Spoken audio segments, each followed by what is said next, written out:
Mukhang ilalabas pa rin ang kontrobersyal na file ni Epstein kahit pinipigilan ng White House. Nagpasya si Speaker ng Kapulungan, Mike Johnson, na agad magtakda ng botohan tungkol sa pagpapalabas ng lahat ng materyales kaugnay ng kaso ni Jeffrey Epstein. Nang naging malinaw na hindi na mapipigilan ang proseso.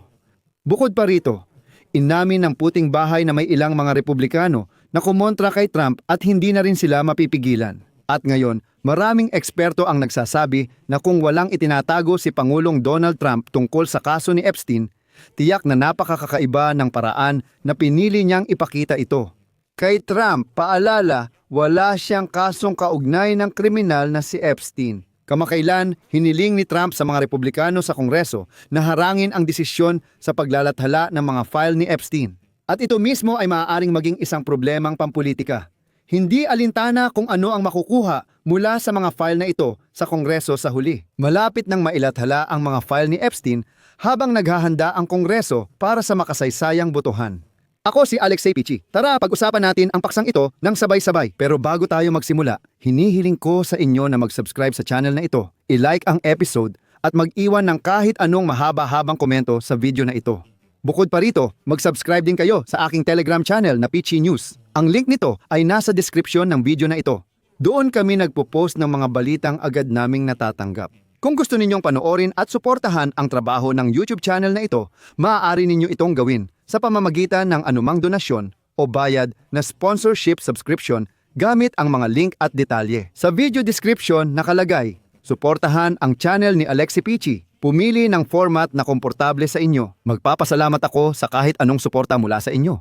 Mahigit 50 araw nang ipinagpapaliban ni Speaker ng House at kaalyado ni Trump na si Mike Johnson ang sesyon para di matuloy ang botohan sa paglalathala ng Epstein files. Kamakailan, sa House nakuha ng petisyon na nag-uutos kay Johnson na ilabas sa botohan ang isyung ito ang 218 kinakailangang boto. Sa huli, napagpasyahan ni Mike Johnson na agad magtakda ng botohan sa House of Representatives nang naging malinaw na hindi na mapipigilan ang prosesong ito.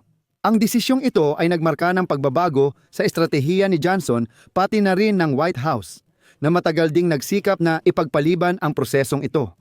Pero ang pinakamapanganib para kay Donald Trump ay ito. Ang mga lider ng mga Republikano sa kapulungan ng mga kinatawan ay naghahanda na maraming bilang ng mga Republikano ang maaaring humiwalay kay Pangulong Donald Trump. At susuportahan nila ang bipartisan na panukalang batas na pinangungunahan ni Representative Tomas Messi mula sa Partido Republikano at ni Representative Rohana mula sa Partido Demokratiko na nananawagan sa kagawaran ng katarungan na ilathala ang mga file ni Epstein. Higit pa rito, may inaasahan pa nga na makakakuha ang panukalang batas ng sapat na bilang ng mga boto upang hindi na ito maveto ng Senado o ng Pangulo.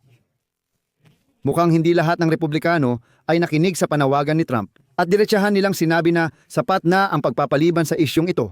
Panahon na para ilantad ang katotohanan sa lahat.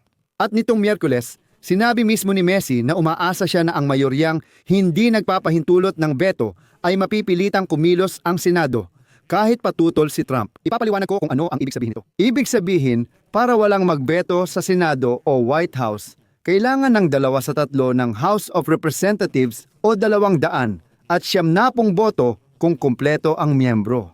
Kapag nakuha ang 200 at 90 boto sa House of Representatives, tapos na. Automatiko, kailangan ding magdesisyon ng parehong bagay ang Senado at ang White House at obligahin talaga ang Department of Justice na ilathala ang mga file na ito.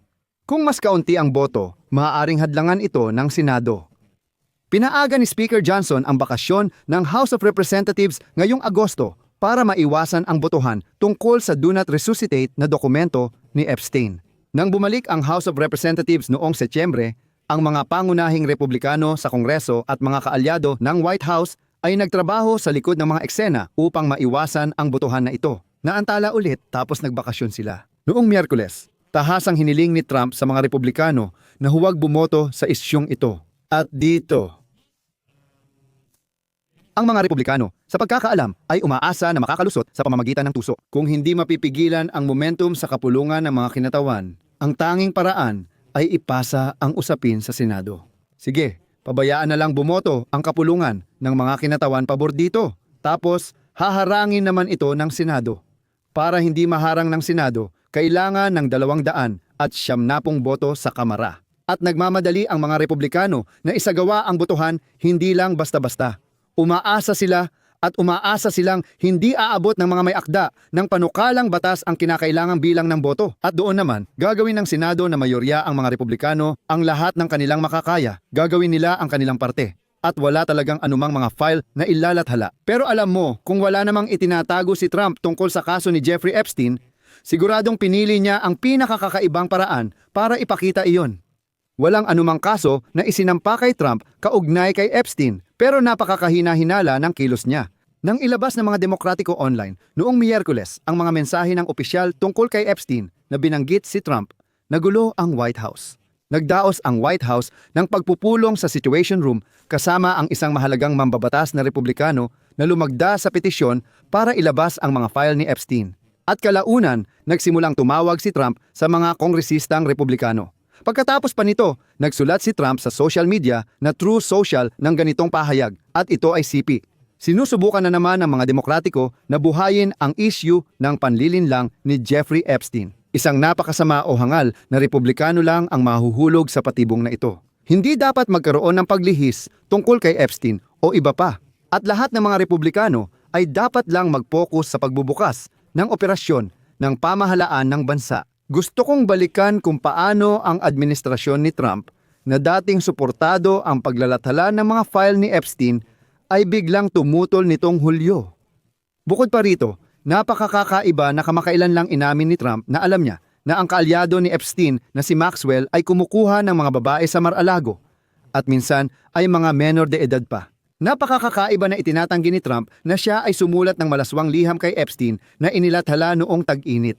Bukod pa rito, napakakaiba na inutusan ng administrasyon ni Trump na muling imbestigahan si Maxwell na siyang nagtatanggol kay Donald Trump. Ngunit binaliwala ng mga nalik na liham ang lahat ng sinabi ni Maxwell. Ang pinakakaiba, ayon sa utos ng White House, ay inilipat si Maxwell mula kulungan patungong Correctional Labor Camp at ngayon ay may espesyal siyang kalagayan doon. Kaya kahit na wala namang itinatago si Trump, ang panganib ay nasa katotohanang ang lahat ng kanyang kilos ay parang may tinatago pa rin siya. Dito ko ilalagay ang ellipsis. Ilagay ang opinyon at konklusyon sa comments sa episode na ito. Mag-subscribe, pindutin ang kampanilya at ilike ang channel. Iyan lang muna. Ingatan ninyo ang inyong sarili. Paalam sa lahat.